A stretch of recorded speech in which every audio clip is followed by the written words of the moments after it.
à tes enfants, mon frère Jean-Paul, maman Gisèle. Ils ne l'ont pas amené chez un homme, Seigneur. Ils l'ont amené auprès de toi, le Seigneur Jésus. C'est toi, le bon berger, qui garde les brebis, qui connaît les brebis. C'est toi, la meilleure protection. C'est toi, le meilleur lieu de refuge, Seigneur. Ils nous ont reconnus comme ton serviteur et ils l'ont placé dans nos mains.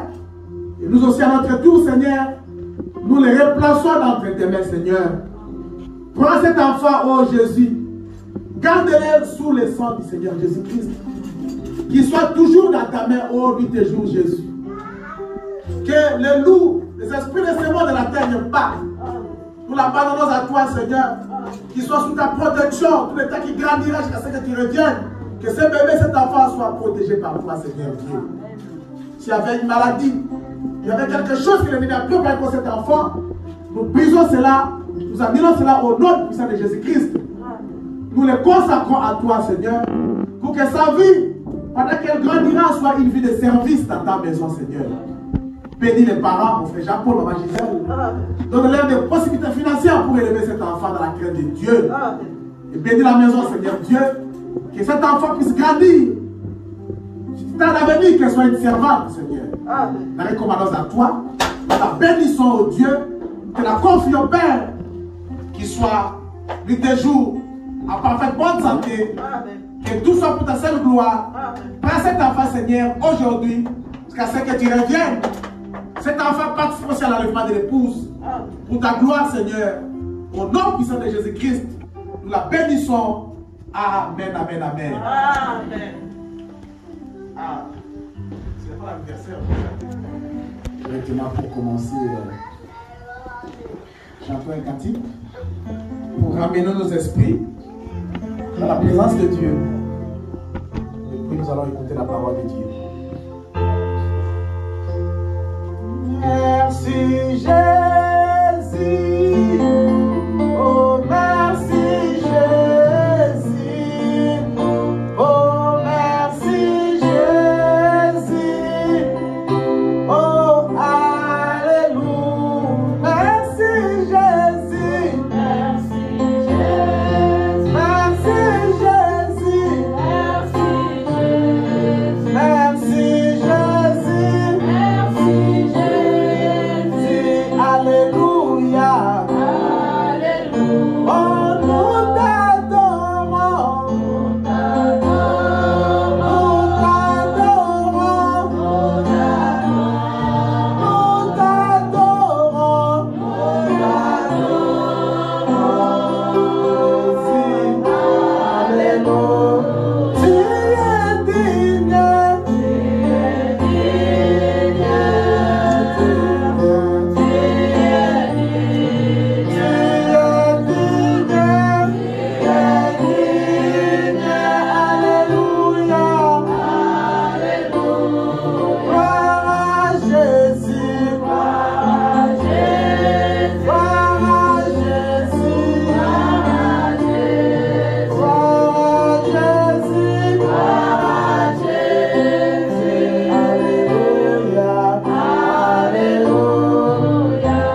Que chacun de nous parle à Jésus pour l'écoute de la parole de Dieu.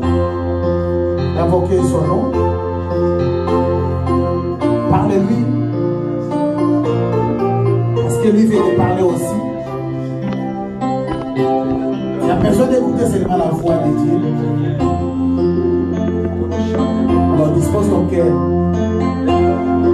Que tes oreilles soient ouvertes. Que ton cœur soit fertilisé par sa présence. Pour que sa semence, que sa parole puisse pénétrer et germer, donner la vie de la parole. Tu as besoin, fais-le lui savoir. Il te répondra dans la parole de Dieu. Il est au milieu de nous. Et croyez qu'il est là.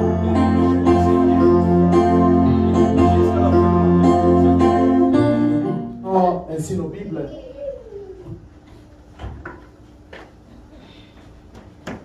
Prenons nos Bibles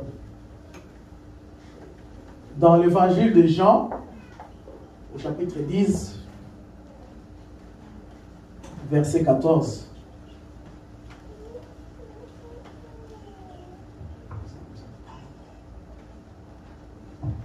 Jean 10, verset 14.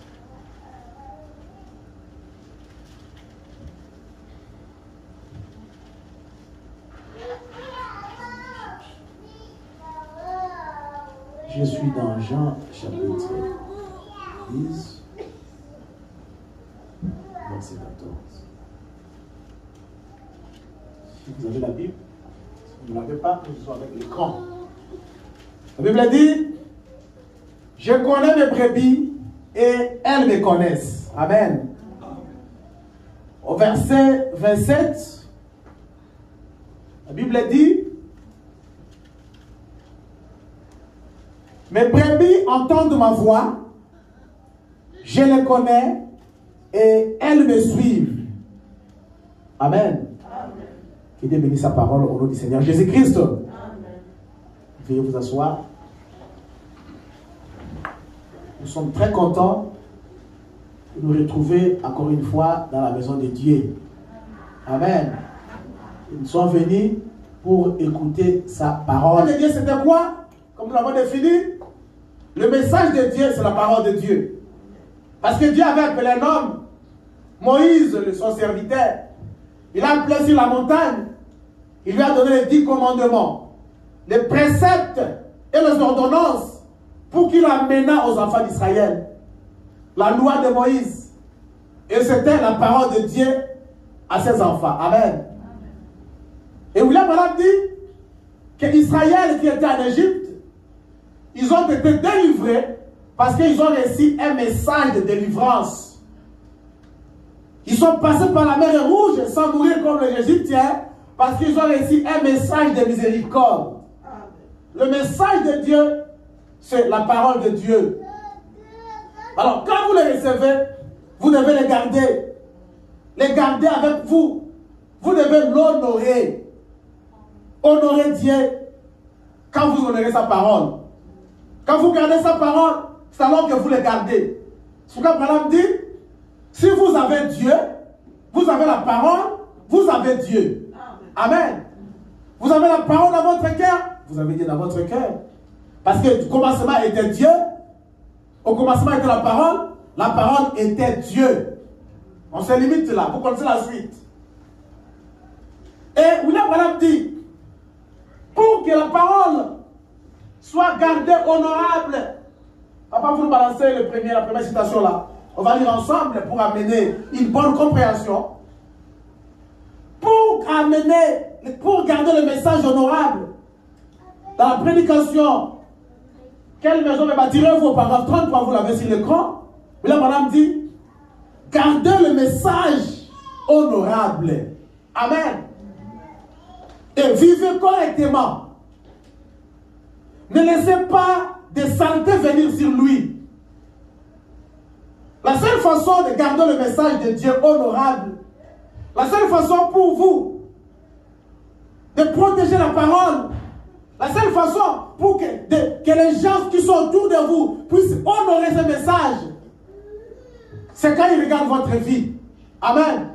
C'est lorsque votre vie est digne, votre vie est conforme à la parole, c'est alors qu'ils vont honorer la parole. C'est alors qu'ils vont même parler, ils peuvent même être attirés. Mais quand votre vie n'est pas correcte, vous n'honorez pas le message. Amen. Pourquoi Branham dit, ne laissez pas de la saleté venir sur lui. Il est sur l'écran. Nous vivons à une ère trop tardive. Le temps tend à sa fin. Alors maintenant, nous sommes à une ère trop tardive. On doit vivre le message dans toute sa piété. Vous l'avez sur l'écran. Nous sommes à une ère trop tardive. Vivons-les dans la piété. En d'autres termes, ma vie, votre vie, notre vie à nous tous doit progresser. Tu dois avancer, mon frère, ma sœur. On ne peut pas avoir un chrétien qui est la même personne chaque année et elle ne change pas. Tu dois avancer. William Branham dit, nous avons des richesses, des ressources que Dieu nous a donné, des ressources illimitées, qui nous appartiennent. Mais on ne les exploite pas. Parce que c'est ça qui fait qu'on n'avance pas. Le Saint-Esprit est riche en tout, en bonté, en amour, en joie, en tout, en puissance, en force. Mais nous, on ne peut pas les exploiter. Notre vie n'avance pas. Alors que le message, c'est la parole de Dieu. La parole de Dieu, c'est la lumière de gloire. Elle conduisait les enfants d'Israël. Elles aussi, ils avançaient. Amen. Ils étaient en Égypte. Ils ont dit quitter l'Égypte. Ils ont progressé avec Dieu. Ils ont avancé. Ils ont traversé la mer Rouge. Dans le désert, ils ont avancé. Ils ont progressé. Ils ont continué la marche jusqu'à ce qu'ils soient entrés dans la terre promise. Notre vie aussi, nous devons progresser devant Dieu. C'est ce que Frère Madame nous dit ici. Amen, amen. Amen. Et dans la prédication, quoi dit cela? Par exemple, cette année, il dit, nous avons, il dit, mon grand-père conduisait une charrette à bœuf. Je conduis une Ford V8. Mon fils volera un avion. Mon fils volera un avion à réaction. C'est ça. Nous avançons. Amen. Il dit, mon fils, lui, son grand-père n'avait pas une voiture. Il avait une charrette à bœuf. Qui conduisait le bœuf, la charrette là. C'est comme au village, là, dans le désert. Mais lui conduisait une voiture. Il dit que mon fils, quand il grandira, il n'aura pas la voiture que j'ai ici. Il volera un avion. C'est que nous devons avancer. C'est ce que la religion devrait faire. Amen. La religion doit faire avancer les gens. On ne doit pas rester la même personne. On ne doit pas rester une église stagnante. On doit avancer avec le Seigneur. Comment? Notre vie doit s'améliorer. J'ai critiqué un peu hier. Aujourd'hui, ça doit s'arrêter. Je convoitais hier. Ça doit s'arrêter. J'avance un peu. Des ailes tombent petit à petit que j'avance. Parce que tu es dans la présence de Dieu. Amen, amen. Il dit, nous avançons. C'est ce que la religion devrait faire. La venue du Seigneur est proche. L'Église devrait avancer pour entrer dans la puissance qui lui appartient. Il y a une puissance qui appartient à l'Église. Mais l'Église n'entre pas. Pourquoi? Pourquoi elle n'avance pas? Les mêmes frères, la même sœur, même vie, même comportement, même caractère. Non. Chacun de nous connaît là où il doit changer. Chacun de nous connaît les moments les plus faibles qui l'empêchent d'avancer. C'est pourquoi on dit qu'il faut faire l'inventaire. Inventaire de ta vie. L'Église devrait avancer pour entrer dans la puissance qui lui appartient. La science peut monter seulement jusqu'à un certain point et ensuite elle doit redescendre. Mais nous avançons, nous avons des sources inexploitées, intactes, de la puissance illimitée de Dieu, dans lesquelles nous devons entrer. Vous avez écouté? Nous avons des puissances, des sources inexploitées. Donc, personne n'a encore exploité cela. Dieu n'a pas besoin d'exploiter ça. C'est à nous. C'est à nous que Dieu a donné tout cela. Nous devons entrer dans cela.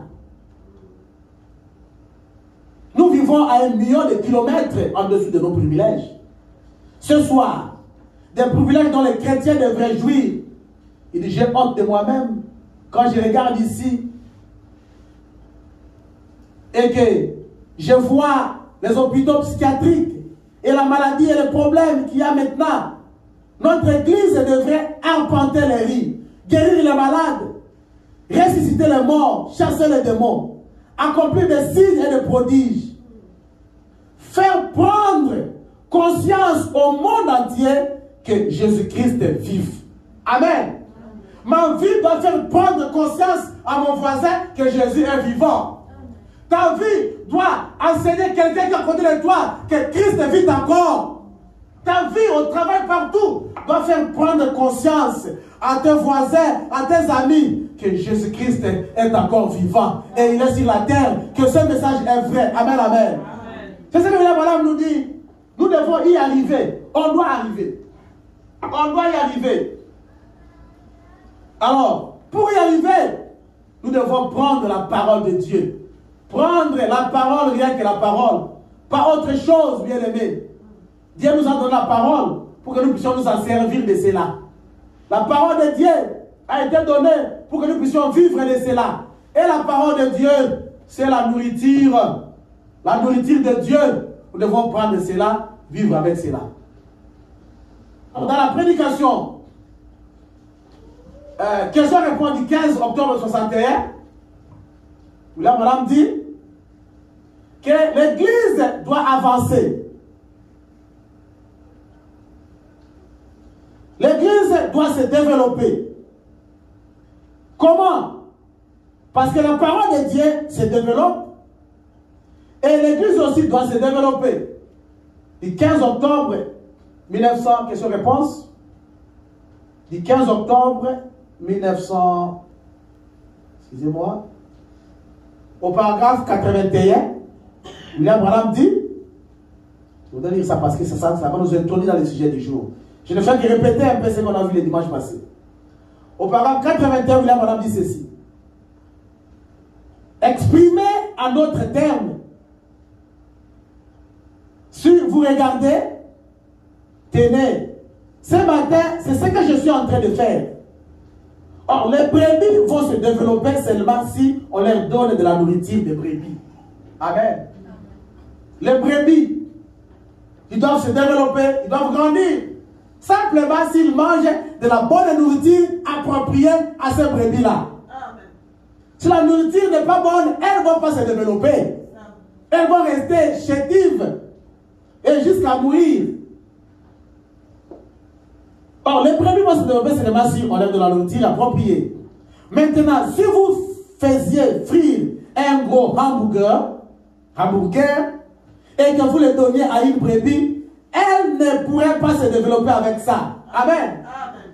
Nous amener les chikorobo, barabara, ça ne nous fera rien. Nous amener une femme en pantalon en collant à l'église de Bourg, ça n'amènera rien. Ça, ce n'est pas la nourriture des brebis. Les brebis ont une nourriture spéciale, appropriée. Amen.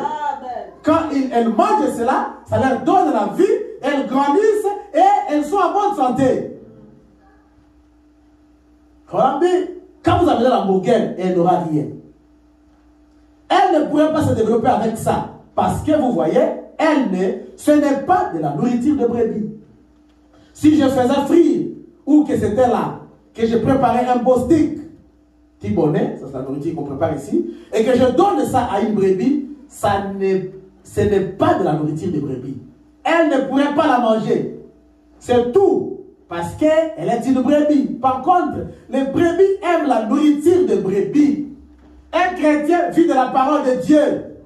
Un chrétien croyant du message doit vivre de la parole du message. Il ne faut pas mélanger, dans telle église là-bas aussi, là-bas aussi. Non, ce n'est pas notre nourriture. Notre nourriture est spéciale, appropriée pour cet âge. Nous allons manger que ça.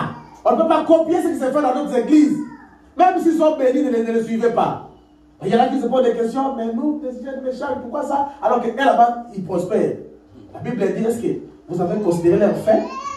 David, il plairait aussi. Pourquoi les méchants prospèrent? Dieu a dit, a-t-il considéré la fin du méchant? Amen.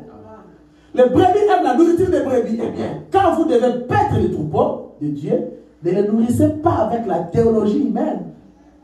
Nourrissez-les avec la parole. C'est avec ça que les brebis se développent.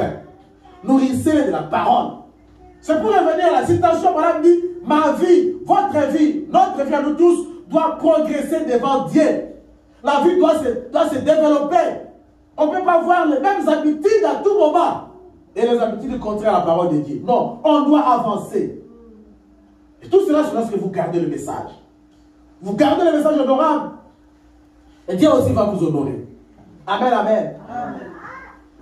Et de cela, le sujet que nous avons prévu ce matin, tel que le Seigneur a placé dans notre cœur, on a voulu parler de mes brebis entendent ma voix et me suivent. Amen.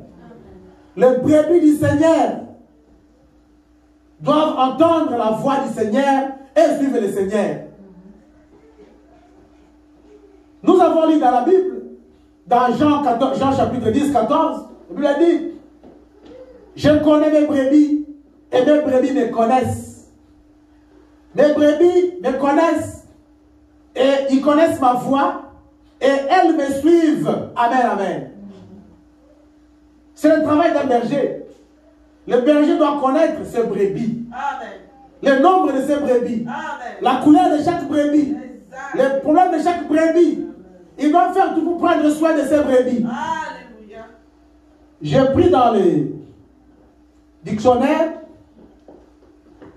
qu'est-ce qu'un berger. On dit un berger, c'est une personne qui garde les moutons des troupeaux ou les chèvres. Et c'est une personne qui prend soin du troupeau. Deuxièmement, il assure la conduite, la surveillance d'un troupeau. Le berger. Ça, c'est dans le naturel. Et ce berger aussi a beaucoup de capacités, beaucoup de qualités. Beaucoup. Un berger, qu'est-ce qu'il fait? Il protège. Amen. Il doit s'assurer que tous les brebis sont dans l'enclos. Le berger, il connaît par où je vais, il va amener les brebis pour manger de la bonne nourriture. Amen. Il connaît que dans cette area, si nous allons à gauche, à 2 km, il y a les loups sauvages là-bas. Il sait par où amener les brebis pour qu'ils ne soient pas mangés par les loups sauvages. Il connaît bien le terrain. Amen. Il connaît bien les dangers qui guettent les troupeaux. Il connaît ça. Ça, c'est dans le naturel, le berger. Dans le naturel. Et si les hommes de ce monde sont des bergers, alors où est le bon berger? Est-ce que dans ce monde, peut-on trouver un bon berger? Alors que la Bible dit, n'appelez personne bon maître sur la terre. Il y a un seul qui est bon, c'est le Père qui est au ciel. Le bon berger, c'est le Seigneur Jésus-Christ. C'est lui le bon berger. C'est lui qui connaît ta vie. Il connaît ton problème. Il connaît ta situation. Il connaît par où te faire passer pour ne pas être touché par l'ennemi. Et il connaît ta fin. Et il veut vivre avec toi éternellement. C'est lui le bon berger. Alléluia. Je prends dans la même lecture que nous avons faite dans Jean chapitre 10, à partir du premier verset, je vais lire un peu. En vérité, je vous l'ai dit, celui qui n'entre pas par la porte dans la bergerie, mais qui monte par ailleurs, est un voleur et un brigand. Mais celui qui entre par la porte est le berger des brebis. Le portier lui ouvre et les brebis entendent sa voix.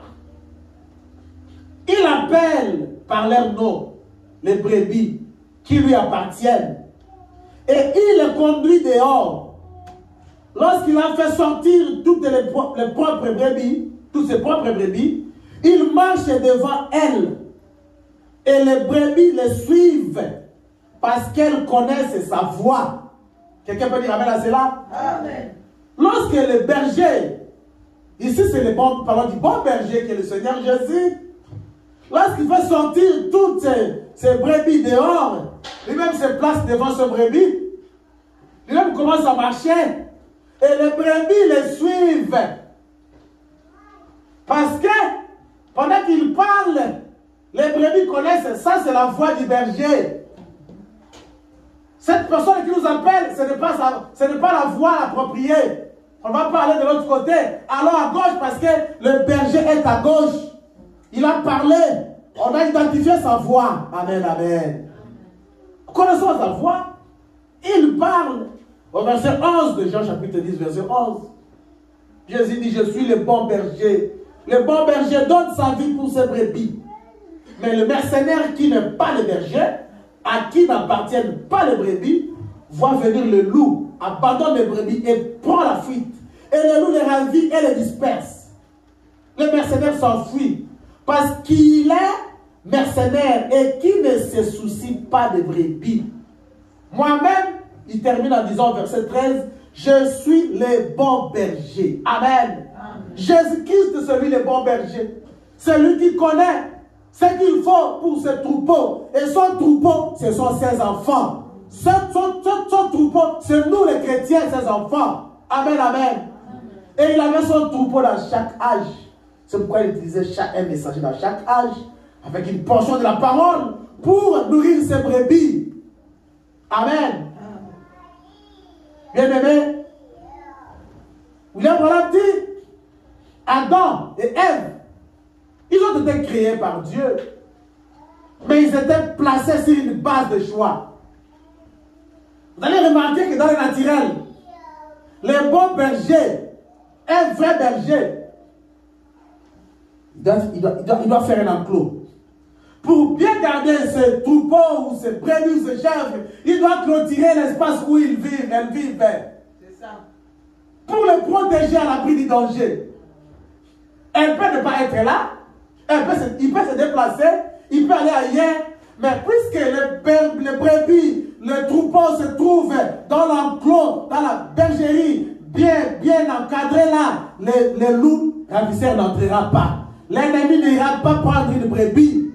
L'ennemi n'aura pas accès parce que la brebis ou les brebis, les troupeaux se trouvent en sécurité. Ils sont dans une parcelle. Il a entouré le fil de fer partout pour qu'ils ne sortent pas. Pour aussi que les loups n'entrent pas pour les toucher. Ils sont en sécurité. Ils sont bien protégés. C'est le travail que doit faire un bon berger. Amen, amen. Et le bon berger, c'est Jésus-Christ. Il a placé ses enfants en sécurité. Oui, monsieur. A-t-il fait un enclos où il a mis son troupeau pour que les loups ne les touchent pas? Oui. Amen, amen. Amen. Lisons les prophètes. Parce que vous aimez bien les prophètes. Amen. Il y en a qui disent Branham ou rien. C'est bien. Nous aimons bien les prophètes. Si les prophètes parlent, nous tous nous disons Amen. Amen. Si ce n'est pas les prophètes, on ne prend pas. On prend seulement le prophète. Parce que c'est lui qui a parlé. Il a parlé et nous croyons cela. Amen. Amen. Alors, dans la prédication Éden de Satan, William Branham dit, au paragraphe 126, il dit ceci.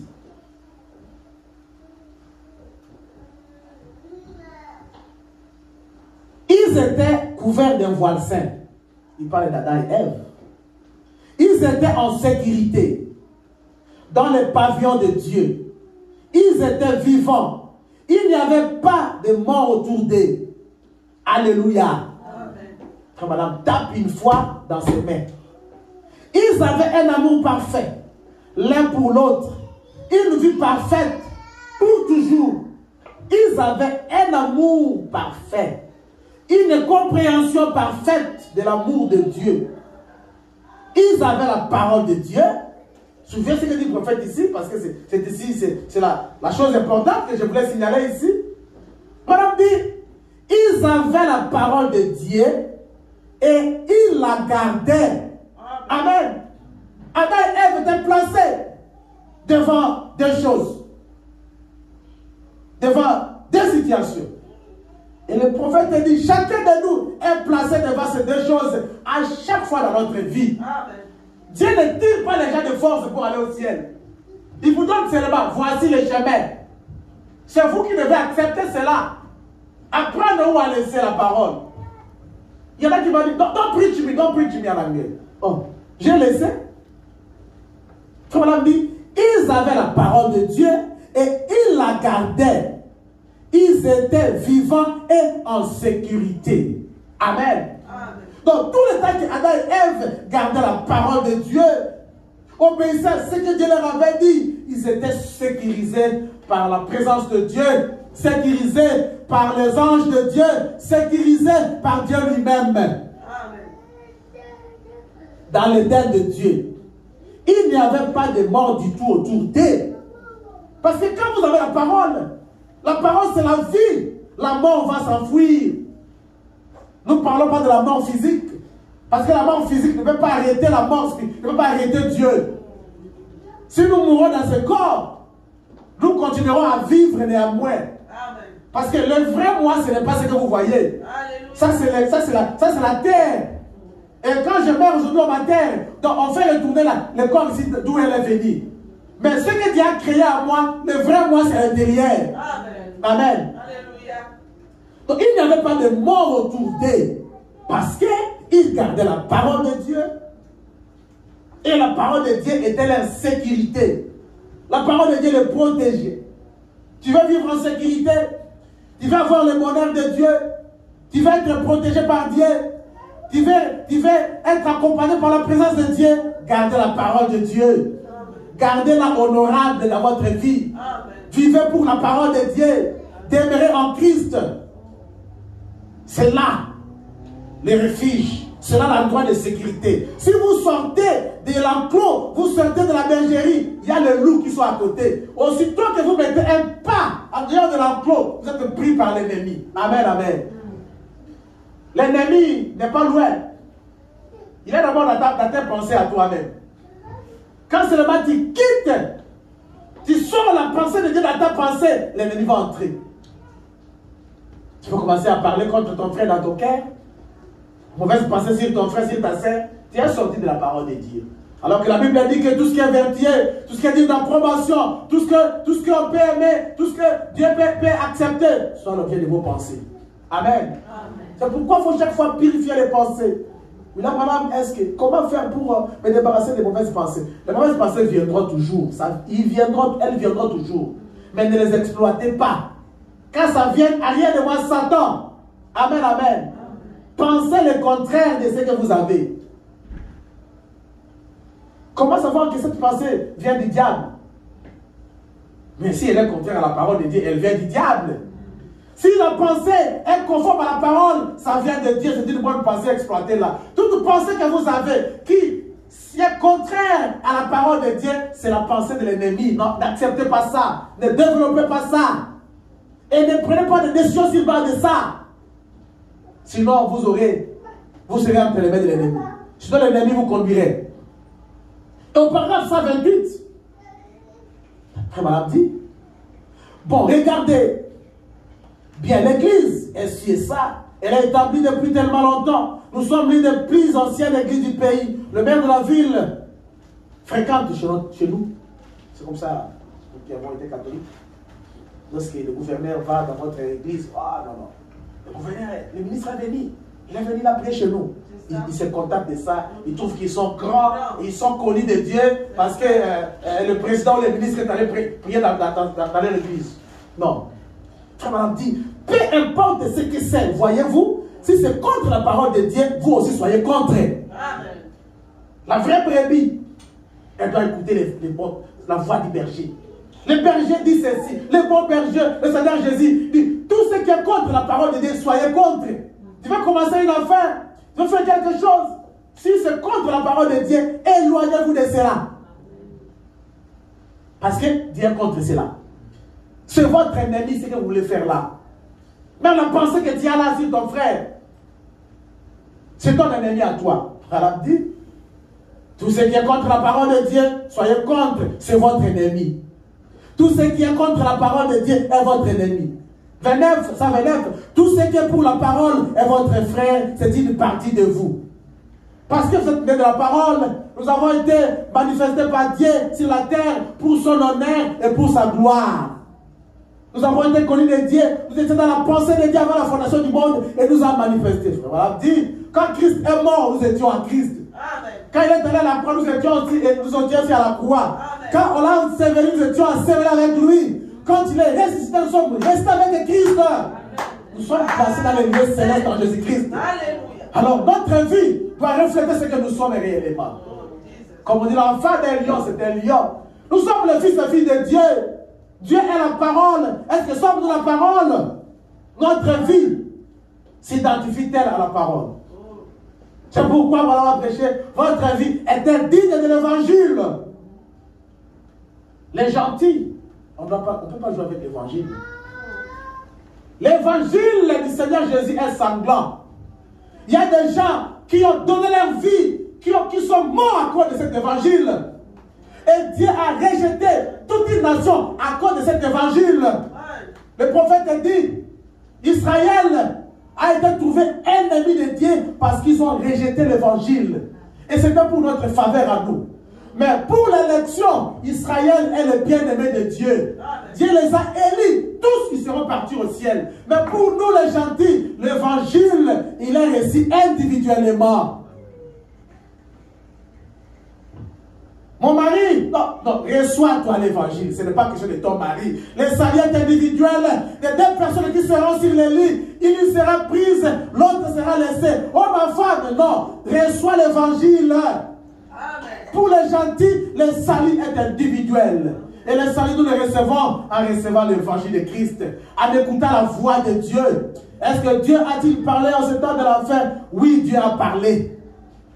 Sa voix continue à être retentie. Il continue à parler. Nous avons lu, le dimanche passé, Madame dit, ceci est sa voix sous forme de paroles imprimées. C'est la voix de Dieu. Pendant que je lis la citation, si vous prenez que c'est moi qui parlais, qui lisais, vous avez manqué le but. Si vous prenez comme c'est Dieu qui vous parlait, et que ce que vous écoutez, ce n'est pas ma voix, c'est la voix de Dieu, vous êtes bénis. Cette parole va entrer en vous, avant de rentrer à Dieu, ça va accomplir ce pourquoi elle est sortie. Amen, amen. Parce que Dieu parle au travers de sa parole. La Bible dit, nous voulons écouter la voix de sa parole. La parole a une voix. La parole, c'est un mot. Quand on prononce un mot, il y a une émission de la voix. Cette voix-là, c'est la voix de Dieu. Amen, amen. C'est pourquoi les deux petits enfants se trouvent en Jamaïque. Ils prennent une petite radio-cassette, ils mettent la bande. La colonne de feu descend. Ce n'est pas parce que la voix de Branham était là. C'était Dieu qui parlait. Et Dieu est descendu du haut du ciel à Jamaïque. Il a confirmé que ce qui était dit, c'était sa voix qui parlait là. Amen, amen. Et quand vous avez cette parole à vous, Dieu descendra. Dans la prédication perfection, au paragraphe 46, le prophète dit, pour être en sécurité, il y a un endroit que Dieu a prévu pour que nous soyons en sécurité. À cet endroit-là, l'ennemi n'a pas accès. Il ne peut pas entrer. Il ne peut pas. C'est un endroit. C'est le corps de Christ. Ce n'est pas l'église. C'est l'église universelle. Le corps mystique du Seigneur Jésus. Je vais vous lire. Prédication de la perfection. Prêché le 19 avril 57, paragraphe 46. Le Branham dit, encore une fois, comment entrons-nous dans ce corps? Comment dois-je être en sécurité?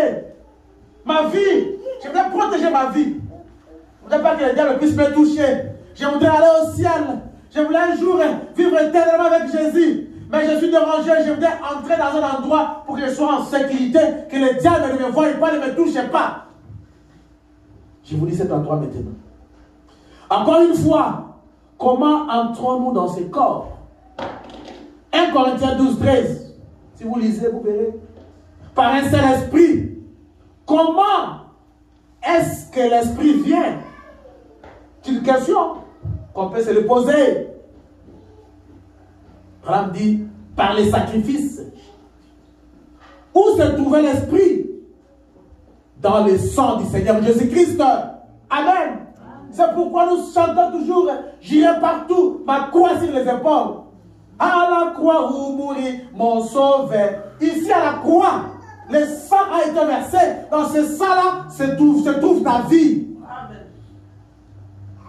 Le sang, les gens, certains, quand ils entendent parler du sang de Jésus, ils prennent ça sur le plan chimique. Non, nous ne parlons pas du sang, de la matière chimique là. Non, non. On ne parle pas de ça.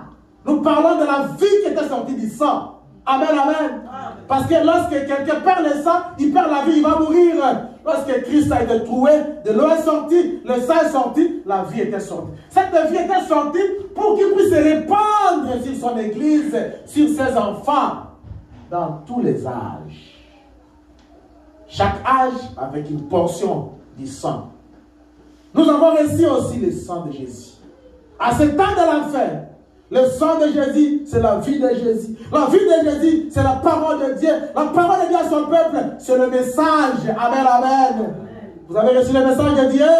Vous avez reçu le sang de Jésus. Vous êtes l'épouse de Jésus-Christ. Comme notre fille Bryce. Oui, Abraham dit. Dans le cas de l'animal, pourquoi est-ce que ça ne pouvait pas revenir? C'était un animal. L'esprit animal ne pouvait pas venir sur l'esprit humain. Et il changeait quoi que ce soit. Car l'esprit humain était d'une vie supérieure que celle de l'animal. Mais l'esprit d'aucun autre homme ne pouvait revenir. Si vous avez l'esprit d'un ancêtre, c'est du spiritisme. Mais Dieu lui-même est venu. Le Créateur, le mystère de la piété est grand. Dieu a été manifesté en chair lui-même. Il a été vu des anges élevés dans les nations. Il est venu lui-même Dieu. Pourquoi il est venu? Pour que son propre esprit, qui est l'esprit le plus grand qui existe, puisse revenir pour la forme du baptême du Saint-Esprit sur l'adorateur que tu es. Amen, amen. L'Esprit de Dieu revient sur l'adorateur qui adore Dieu en esprit et en vérité. Et qu'est-ce que la vérité? La vérité, c'est la parole de Dieu. Père, sanctifie-le par ta parole, car ta parole est la vérité. Qu'est-ce que la vérité? La vérité, c'est la parole de Dieu. Est-ce que nous avons reçu la parole? Oui. Nous avons reçu la vérité. Pourquoi nous chantons ici, nous adorons? Nous sommes dans la vérité. L'Esprit doit revenir sur l'adorateur par le sang de Christ et le faire entrer dans le corps. Et il est en sécurité. En d'autres termes, si vous n'avez pas le Saint-Esprit, vous n'êtes pas encore entré dans le corps du Seigneur. Et le Saint-Esprit, c'est quoi? Ce n'est pas un sujet tabou. Ce n'est pas mystique que le Saint-Esprit. C'est juste une promesse. Et aucune promesse de Dieu ne manquera, ne faillira. Il a promis le Saint-Esprit à ceux qui le désirent. Si tu désires le Saint-Esprit, tu l'auras. Et le Saint-Esprit, on le cherche comme on cherche l'argent.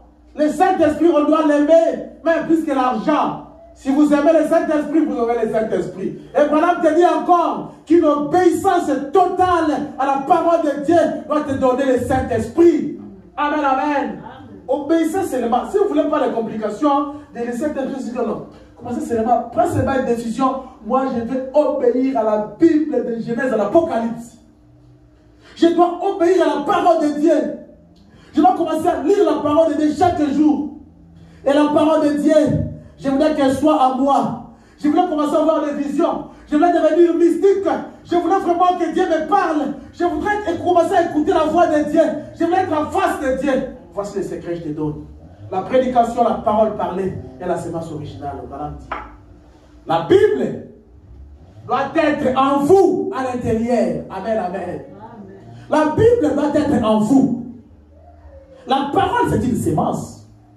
Tant qu'elle se trouve ici à l'intérieur, la Bible, tant qu'elle n'est pas à l'intérieur dans ton cœur, tant que la Bible elle est à côté, qu'est-ce qu'il dit? Elle n'aura aucun effet. Amen. Mais quand elle entre ici, la parole, vous l'avalez, vous la lisez, vous priez, vous l'écoutez, vous l'aimez, la Bible entre à l'intérieur, que dit le prophète? Elle fait quoi? Quand elle entre à l'intérieur, dans le cœur, alors elle commence à manifester par le Saint-Esprit les œuvres de Dieu. Cette Bible ici. Est-ce que tu as lu ta Bible hier là? Ta Bible, hier tu l'as lu? Combien de fois tu avais ton téléphone? Ça je ne désirais pas chaque dimanche. Le téléphone. Le téléphone. Le téléphone. Même 50 fois par jour. Où est ta Bible? Tu as lu combien de versets hier? Je pose à personne je ne pose à personne la question, mais je parle seulement. Hier là, combien de fois tu avais ta Bible? Combien de fois tu as eu le téléphone? La Bible est à côté. Comment le Saint-Esprit viendra? Branham dit, quand la Bible est à l'intérieur dans ton cœur, elle va commencer à manifester par le Saint-Esprit les œuvres de Dieu. Il dit, c'est alors que viennent les visions. que vienne la puissance, que vienne l'humilité. Vous n'êtes plus un je sais tout. Tout ça c'est terminé.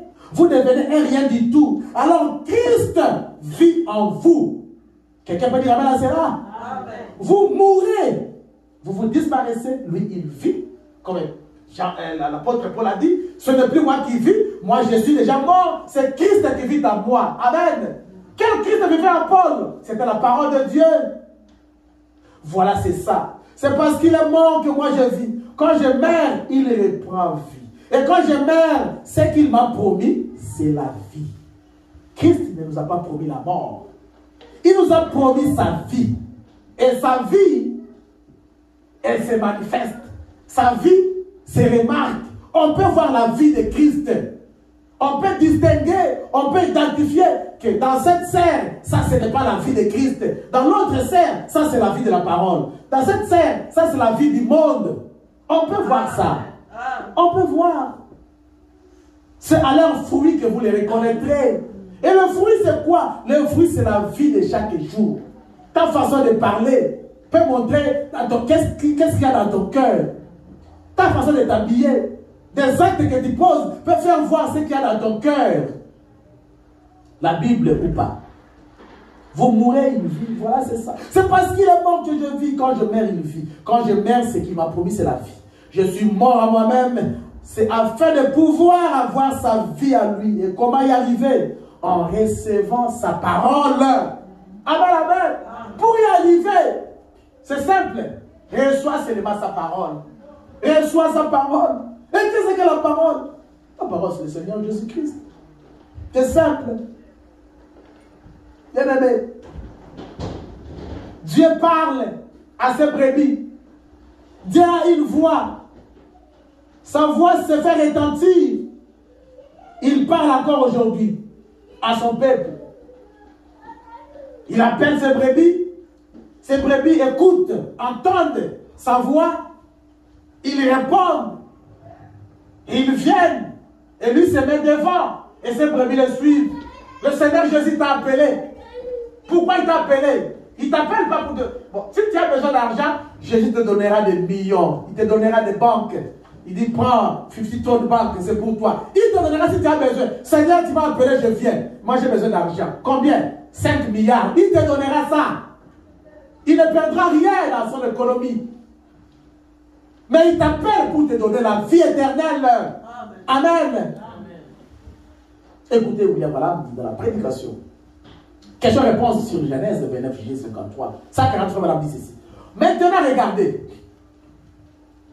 Mon cher ami, or, les gens qui cessent de travailler, vous voyez, les hommes cherchent un moyen de se sauver eux-mêmes. Il n'y a absolument rien que vous puissiez faire pour vous sauver. Rien.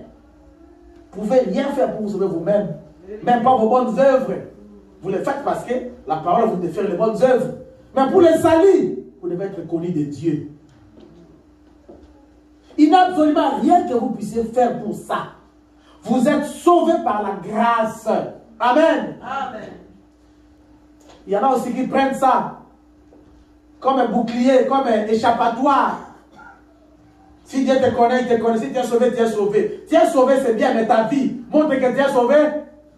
Alors que dans le livre que j'ai ici, dans les 7 actes de l'église, exposé de 7 actes, Branham dit, le véritable salut doit produire des œuvres qui sont agréables à Dieu.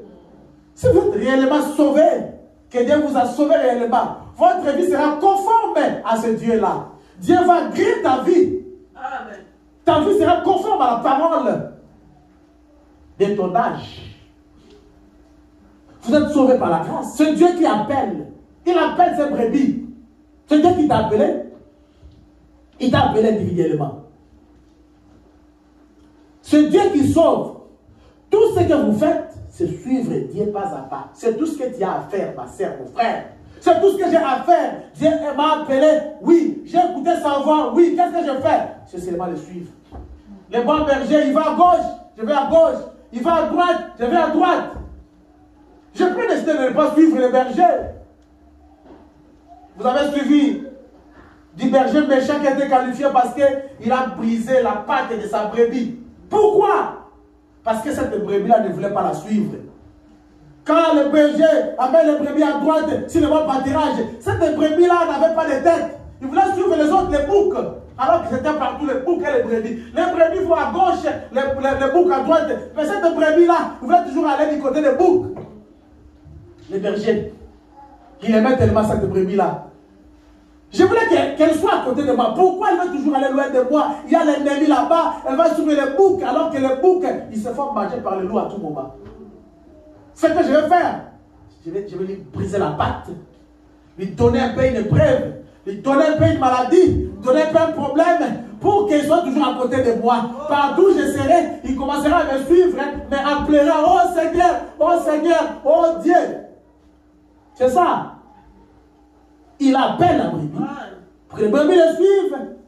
Et tout ce que vous faites, c'est suivre Dieu pas à pas. Si vous ne le suivez pas, il reviendra à vous.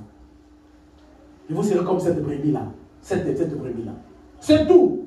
Vous ne pouvez pas dire c'est bien la nature de l'homme. Ils essaient d'arrêter de manger de la viande. Ils essaient d'observer les jours de sabbat. Ils essayent, si vous arrêtez de faire ceci, si vous n'êtes pas sauvé, parce que vous ne mangez pas de la viande, vous n'êtes pas sauvé à cause de ceci, cela, autre chose. Non.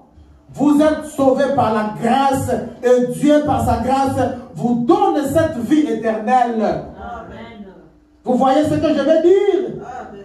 Et le prophète conclut en disant, et la vie éternelle, c'est le baptême du Saint-Esprit. Amen. Si tu n'en as pas encore, prenez seulement toute la parole de Dieu.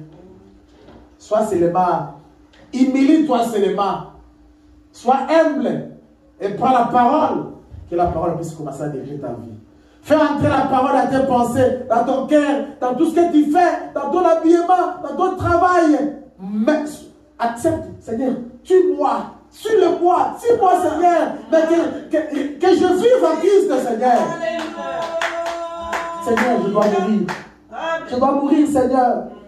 Pour pouvoir vivre, il faut que les graines mères pourrissent pour qu'ils puissent se germer. Si tu es encore vivant, si tu es encore toi, tu n'auras pas la vie éternelle. Il faut que tu puisses disparaître, tu puisses mourir, comme l'apôtre Paul dit. Chaque jour, je meurs pour pouvoir vivre. Mourir en quoi? Dans ses pensées. Donc, c'est repentir chaque jour. Chaque jour de ta vie, le soir, n'oublie pas.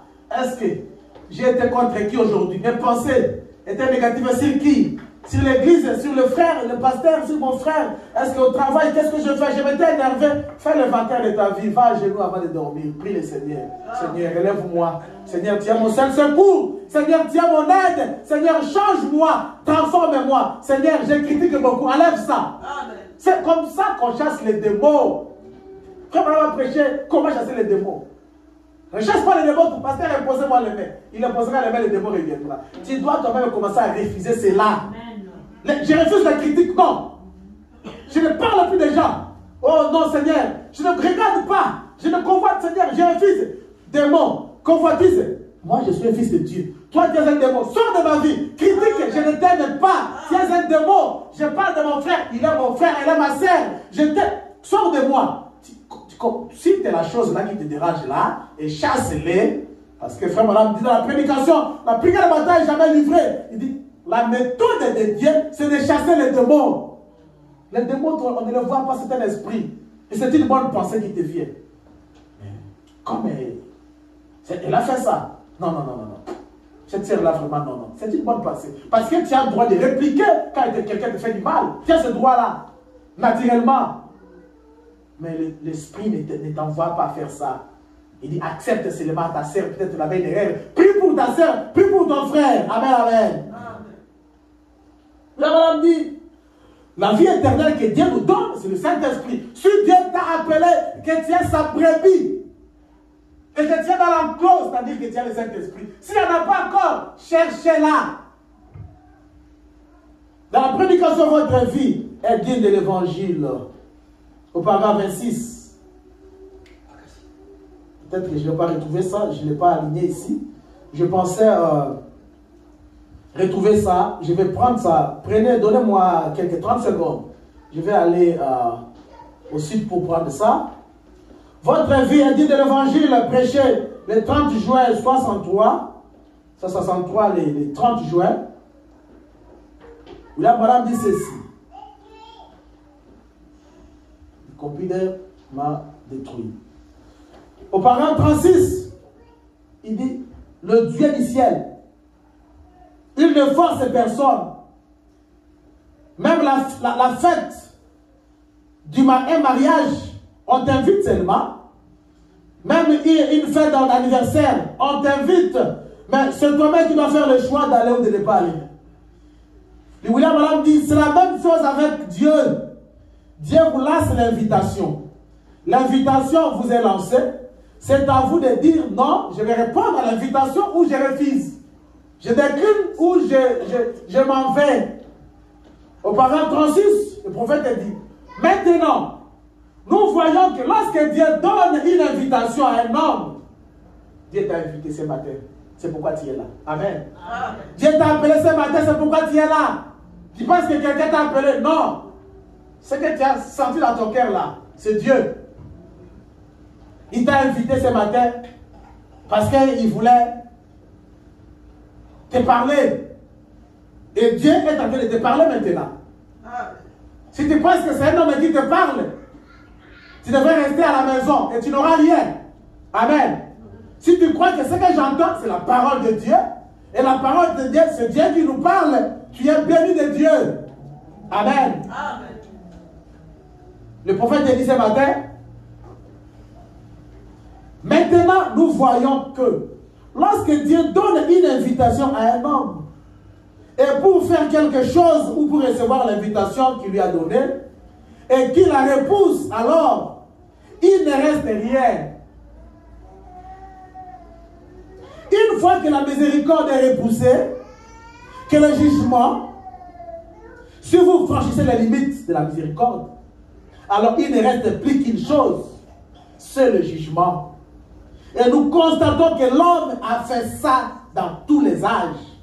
C'est arrivé dans la Bible dans presque tous les âges.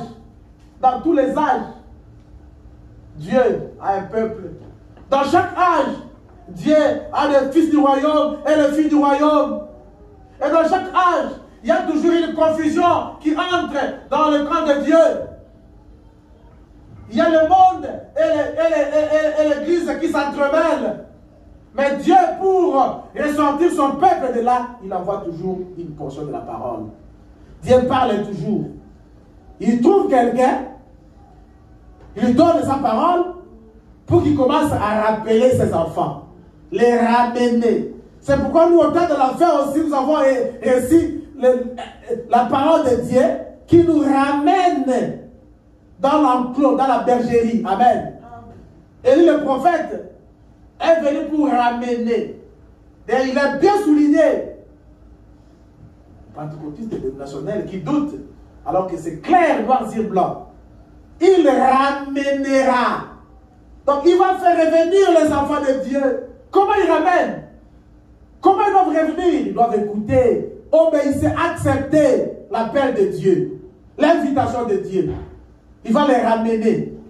Nous avons été ramenés nous aussi dans la foi apostolique, dans l'enclos que Dieu a tracé depuis l'Éden. C'est quoi? Dieu a tracé la parole comme le lieu de refuge pour son peuple. Alors il envoie un prophète pour ramener son peuple dans la parole. Il voulait travailler avec Israël, les utiliser. Il a envoyé Moïse avec la parole pour les ramener. Israël, ils ont reçu la parole de Dieu, ils sont sortis d'Égypte. Ils ont travaillé dans le désert. Moïse allait vers Dieu, il venait et il leur disait, Moïse, quand il va mourir, Dieu dit, mais comment je vais les traiter avec eux? Comment je vais les garder en sécurité? Comment je vais continuer à les protéger? Moïse est mort. C'est pourquoi il choisira Josué. Dieu traite toujours avec son peuple à travers un homme. Amen, amen. Et cet homme-là, c'est la bouche de Dieu. Et à quoi sert la bouche? N'est-ce pas pour vous parler? Et quand je parle, ce n'est pas la voix qui sort. Amen, amen. Les brebis du Seigneur connaissent la voix du Seigneur. Et ils la suivent. Je ne suis pas un étranger. L'invitation nous a été lancée au temps de la fin. Et quand on prend une invitation, on doit se préparer pour répondre à la fête. Il y aura une fête de noces très bientôt. 3 ans et demi. La fête des noces. Les gens vont aller à la fête. Moi, je vois. Quand il y a une fête, on doit chercher un habit, on doit aller à Messis. J'ai toujours accompagné une sœur à Messis chaque fois. À la fête, qu'est-ce que je vais porter? On va à Messis. Il y a la fête qui s'annonce très bientôt. La fête de noces. Il faut un habit pour aller à la fête. Pas nos habits que nous avons. L'habit approprié, l'arc-en-ciel, la robe qui a 7 couleurs, c'est le Saint-Esprit. Quand vous avez ça, vous entrez à la fête des noces. Parce que l'invitation est lancée. Très bientôt, voici l'époux, allez à sa rencontre. Amen. Ils étaient à 10 femmes. Les autres là se contentaient d'aller au travail, chercher l'argent, de s'occuper de la maison de leurs enfants. Les 5 autres là disent non, nous avons notre maison, le travail c'est bien. Mais l'époux n'est pas encore là, l'époux va venir. Quand il viendra pendant la nuit, comment on le verra? S'il vient pendant le jour, nous le verrons parce qu'il fera jour.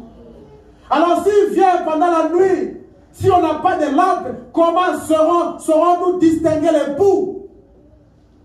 Parce que quelqu'un peut s'éclipser là, quand il fait obscurité. Chez moi, je suis le mari, je suis votre époux, vous allez, ce n'est pas votre mari. Au milieu de la nuit, on cria, voici l'époux, et allez à sa rencontre. Quand ils doivent chercher maintenant à allumer chacune de la lampe, ils allument comme ça, la lampe ne s'allumait pas. Oh, ma sœur, je t'aime, sœur bien-aimée, ma sœur. Elle va chez la sœur, la sœur dit que j'ai seulement un peu d'huile, ça suffit pour ma lampe. Je ne saurais pas te donner. Va dehors là-bas dans la ville, il y en a qui vont de là-bas. Pendant qu'elles sont parties chercher de l'huile, l'époux vint. L'époux vint. Et ils sont partis et elles sont restées. Amen, amen. C'est comme ça que va se passer l'enlèvement. Nous attendons le retour du Seigneur. Amen. La seconde venue, c'est pour très bientôt. Préparez chacun sa lampe. Amen, amen. Avec de l'huile. L'huile, c'est le Saint-Esprit. L'huile, c'est la parole de Dieu. Prenez la parole dans votre cœur là. Et la parole va devenir de l'huile. L'huile là, c'est le Saint-Esprit. Ça va bouillonner. Et quand l'époux viendra, seulement, n'est-ce pas, il va attirer ceux qui ont le Saint-Esprit. Amen. Et si tu as un fils de Dieu, une fille de Dieu, il ne t'abandonnera jamais. Il sera avec toi. J'ai voulu lire ceci avec tout le monde. Mais je crois qu'il y a quelque chose qui a été dit là-bas. Prochainement, on prendra soin de cela. Dans la prédication, la démonologie. La démonologie au paragraphe 227. William Branham dit, quand vous êtes dans l'enclos, restez dans l'enclos. Quand vous êtes dans un lieu de refuge, vous êtes un réfugié, ne rentrez pas d'où vous êtes venu. Sinon, on va vous tuer, on va vous arrêter. Si vous êtes à un endroit de sécurité, ne sortez pas de là où vous êtes parce que vous aurez l'insécurité. Et si vous êtes à un endroit où on a tracé les bornes sont tracées, ne déplacez pas les bornes. Les bornes là, c'est la limite de votre location, votre area. Si vous déplacez les bornes, quelqu'un d'autre viendra un peu, il entrera là où vous êtes dans votre station. Amen. Quand vous enlevez les barrières, le monde va entrer, les péchés vont entrer, et les boucs vont entrer, et ce sera mélangé. Madame dit, autrefois, il parlait des cheveux des femmes, la chevelure, de comment la mondanité est entrée à l'église. Autrefois, on trouvait ça dans nos sphères du Saint-Esprit. Mais on a levé les barrières. Comme on a répété ce qu'un vieux frère avait prêché. On a levé les barrières. Un vieux frère disait autrefois, on a levé les barrières, on a levé les barrières, on a fait des compromis avec le péché. On a levé les barrières, les brebis sont sorties. Mais comment les boucs sont-ils entrés? Comment les frères se comportent comme un païen? Il y en a ici, je connais. Comment cette sœur, si c'est une fille de Dieu, elle porte même une jupe longue? Mais pourquoi ça? La sœur a enlevé les barrières. Les barrières sont enlevées, les bornes, elle a déplacé ça. C'est pourquoi le monde, la modernité est entrée. Vous avez levé les barrières. C'est ça qu'il y a. Vous avez levé les barrières. Le monde et l'église se sont entremêlés. Tout comme les Moabites et tout, et Balaam, que les enfants se mariaient entre eux. C'est exactement la même chose aujourd'hui. Et l'église est toute polluée. On va bien venir. Et l'église est toute polluée. Et l'âge pentecôtiste, c'est l'âge de Laodicée, qui devient tiède et est vomi de la bouche de Dieu. Puisque Laodicée, Dieu est venu. Il a toqué la porte. Devant chaque porte, les églises l'ont rejeté. Les églises l'ont refusé. Ils ont refusé l'évangile. Ils ont rejeté la parole. Alors que Dieu a ses enfants dans ces églises-là. Il est venu pour sauver. Ils ont dit non. Qu'est-ce que Dieu a fait? Il commençait à appeler un à un de ses enfants dans les églises-là. Comme toi, tu es sorti. Peut-être que ton père et ta mère sont restés là-bas. Tu es sorti. Peut-être tes enfants. L'enfant est sorti. Et les autres frères sont restés. Dieu appelle son reste à sortir de tout ce groupe-là. Il l'emporte à la maison. C'est tout à fait exact. Tout à fait. Dieu l'a fait passer par la résurrection. Laodicée a refusé la voix de Dieu. Laodicée a refusé Jésus.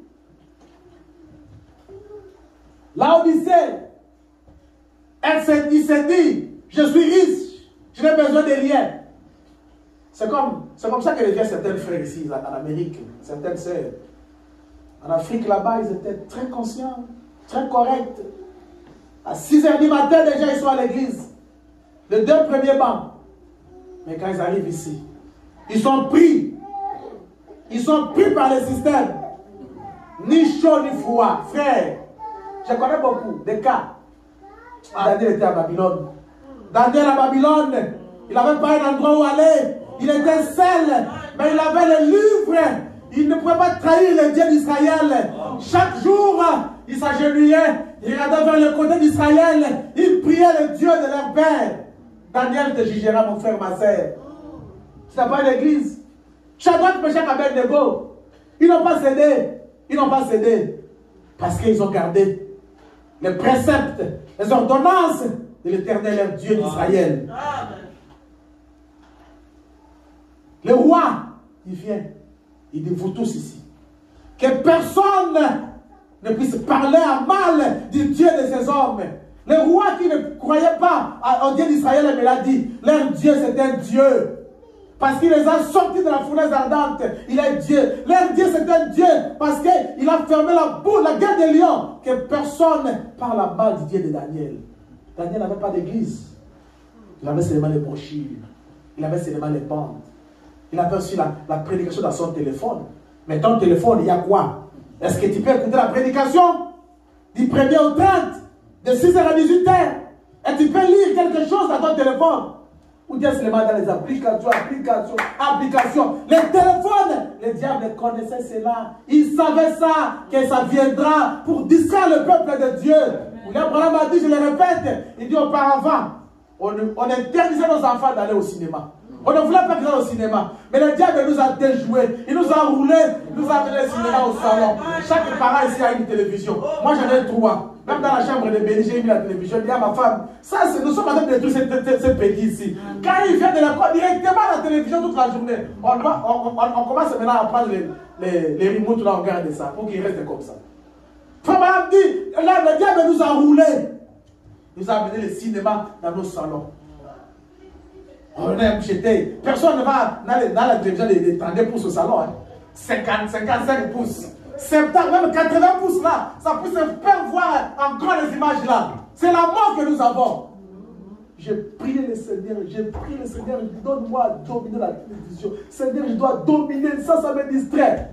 Et gloire à Dieu. J'ai gagné. Je n'ai rien depuis ça. Le Facebook, je peux faire 2 mois. J'ai seulement si on me dit que regardez là-bas, je ne n'aime pas ça. J'ai gagné parce que c'était une forte distraction. Frère Madame dit, le diable nous a roulé. Il nous a amené le cinéma au salon. Voilà, il va encore nous rouler. Il va aller au niveau de l'école là-bas. On donne aux enfants le Chromebook pour que chaque enfant puisse venir avec ça à la maison. Chaque enfant dans sa chambre, là, il a la télévision. Il a le cinéma.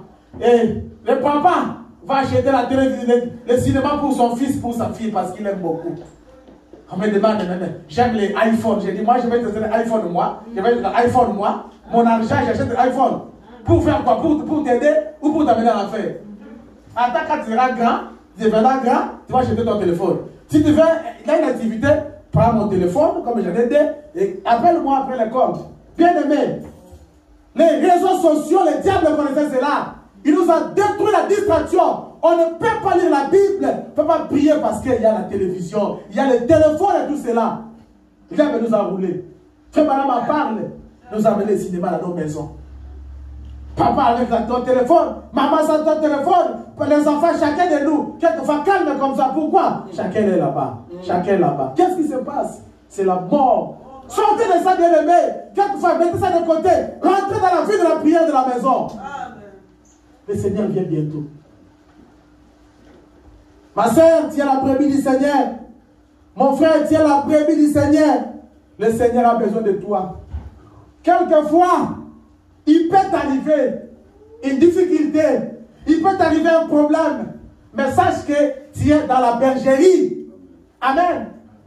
Il peut t'arriver une difficulté, une maladie, une situation difficile. Tu peux même tomber dans le péché. Ne perds pas de l'espoir. Tu es encore dans l'enclos. Il y en a qui sont sincères ici, je connais. Elle aime vraiment le Seigneur. Seigneur, aide-moi. Le Seigneur t'aidera, ma soeur. Le Seigneur t'aidera, mon frère. Si tu es seulement sincère, Seigneur, je vais refuser ça. J'ai prié le 8 jours pour dominer la télévision. Parce que quand j'ai lu Frère Madame dit que il dit, get away my mind these things. Il n'est pas la télévision. Il dit, si j'avais une arme, je pouvais fuser cette chose-là. Quand j'ai lu ça, j'ai dit, oh, mais si vraiment le peut fuser une télévision. Mais moi, je l'ai ici. Je le regarde. J'ai commencé à prier, Seigneur. Je dois vaincre. Je dois vaincre. Aide-moi, aide-moi. Et c'est parti. Ça ne reviendra plus. Mais le diable, il cherche toujours. Hein. Quelquefois, je vois comme ça. Je regarde. Non, ça, j'ai refusé. Je peux regarder une minute. Non, ça, j'ai refusé. Le diable est toujours là. Mais il ne vaincra jamais. La parole de Dieu triomphera toujours. Amen. Attention, Dieu tient sa parole.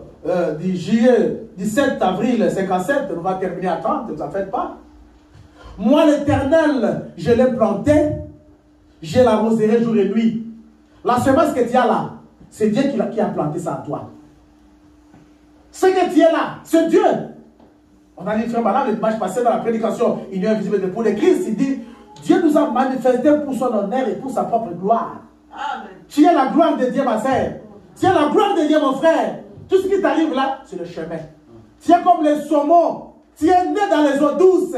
Tu es né dans la parole de Dieu. Mais sur ta vie là, il peut y avoir le chemin serpenté. Tu peux être mordu par les serpents. Tu peux tomber. Mais relève-toi. Tu ne mourras pas dans le péché. Tu dois mourir en Christ.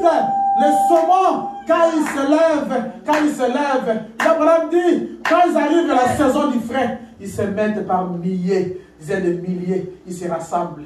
Et ils sont nés dans les eaux douces, ces oiseaux-là. Mais il va terminer par ça. Lisons la parole. Comme elle a dit, moi l'Éternel, je l'ai planté, je l'arroserai jour et nuit. Il a dit, de peur qu'on ne me l'arrache de ma main, personne ne va t'arracher d'entre les mains du Seigneur Jésus. Tu es dans sa main. Il tient l'éternité dans sa main puissante. Il a le monde entier dans sa main. Il a ta vie, il a ma vie dans sa main. Tout ce qui t'arrive se trouve dans la main du Seigneur Jésus. Ça, c'est capté, frère Madame dit. On peut avoir l'impression qu'elle est en train de couler. Non. Ma soeur, ton bateau ne coulera pas. Mon frère, tu es dans un bateau qui ne coulera pas. Tu as l'impression que le bateau va couler. Comme ils étaient là-bas sur la barque, ils pensaient que la barque va couler. Non, la barque n'allait pas couler. Écoutez, le prophète dit ceci. Tu peux avoir l'impression qu'elle est en train de couler, mais elle ne coulera jamais. Oh, la petite barque cette nuit-là. Alors que tout espoir s'était envolé. Elle était ballottée. Il semblait que la dernière heure avait sonné. Tu peux penser que non, ça c'est la fin de ma vie. Ici, je suis rejeté. Ici, je suis abandonné. Ici, je suis rejeté, remballé. On me fait maintenant en Afrique. Je vais perdre. Non, non, non, non. Tu n'as pas perdu. Il dit, il semble que la dernière heure va sonner pour toi. Mais tout à coup, quelqu'un est arrivé. Amen. Quand tu vas penser que tu arrives à la dernière seconde, quelqu'un viendra à ce moment-là. Amen, amen. Tu n'es pas encore arrivé à ce moment-là. Tu as seulement ce que madame appelle